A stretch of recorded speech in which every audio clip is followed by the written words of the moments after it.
नुआपड़ा जिला सिनापालीर सांस्कृतिक प्राणकेन्द्र एबे उत्सव मुखर चली प्रसिद्ध उदंती महोत्सव।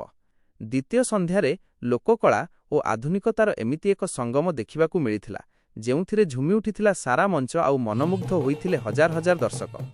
उत्सव कमिटी सभापति प्रियरंजन मेहरंक अध्यक्षतार आयोजित एही संध्यारे मुख्य अतिथि भावे जोग देइथिले कंटाबांजी विधायक लक्ष्मण बाग।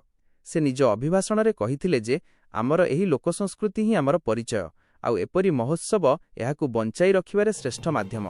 एही अवसर में सम्मानित अतिथि भावे सिनापाली ब्लॉक अध्यक्षा माधुरी माझी, पूर्वतन विधायक हितेश बगर्भी एवं नुआपड़ा विधायक जय ढोलकिया मध्य उपस्थित रही कार्यक्रमर शोभा बढ़ाइथिले। कार्यक्रमर आरंभ होइथिला खड़ियाल इंपेरियल पब्लिक स्कूल छात्र छात्रींक सुमधुर स्वागत संगीतरू।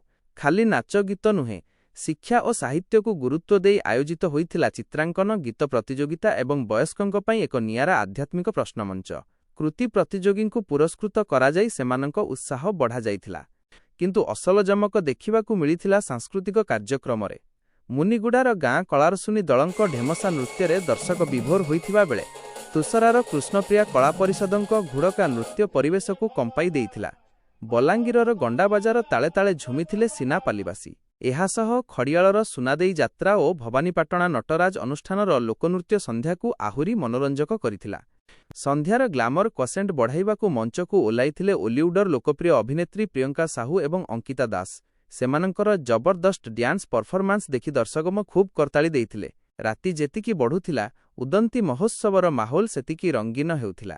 शेषरे रश्मिरंजन साहू समस्तंकु धन्यवाद जणाई द्वितीय संध्यार समापन करथिले। आज्ञा आमे आसीछु सुदृढ़ भवानीपाटणा कलाहांडी कला केन्द्र आमे आसीछु। आमे एठी उदंती महोत्सव आमको इनविटेशन मिलिथिबार आमे बहुत बहुत धन्यवाद करूछु। एवं आमे आज आमर उपस्थापन रखिथिलु गीत गोविंद उपर कविवर जयदेव वर्णना अनुसार एठी बहुत सारा गहली थिले एवं से माने बहुत प्यार देले आमको। आमे भी बहुत उत्सुकता हेलु। एठी बेढ़ाटा हेची लाल किलार तो बहुत बढ़िया लगिला। मोर ना डॉक्टर प्रदीप कुमार प्रधान, मोर वेस्टर्न ओडिशा म्यूजिकल ग्रुप आम फोक उपर डांस कलु। बहुत आज बहुत सुंदर परफॉर्मेंस कर आज उदंती महोत्सव 2026 बहुत समागम थिला, बहुत उत्साहित थिला। आउ निश्चित भाव आम परफॉर्मेंस दी भी आम बहुत खुशी रही। आम फोक उपर आमर सिंगारी उपर आमर डांस आम परफॉर्मेंस कलु। सिंगारी जाइसी कलाहांडी बाजनार मन हेसी रही बहुत उत्साहित, बहुत खुशी। आउ समागम भी बहुत थिला, बहुत भी लोक माने बहुत उत्साहित कले। आम भी बहुत उत्साहित हेलु और लोक मान के नचाबार आम नाचबार संगे संगे लोक मान के भी नचेलु। मैं गोविंदपुर रु आसीचे आउ हमें प्रति वर्ष सिनापाली के महोत्सव देखि आसीछु। दीर्घ 5-10 वर्ष हेलानी आउ सिनापाली महोत्सव बहुत धूमधाम रे चली। 3 दिन होची आउ आज हेला द्वितीय दिन। आउ द्वितीय दिन रे बहुत लोक माने भीड़ होइछन आरो सांस्कृतिक कार्यक्रम भी बहुत सुंदर अछि। आमे 12टा तक देखलु आउ घर के जिबा पई बाहरिछु। निरपेक्ष खबर सबुबेले आपणक सह।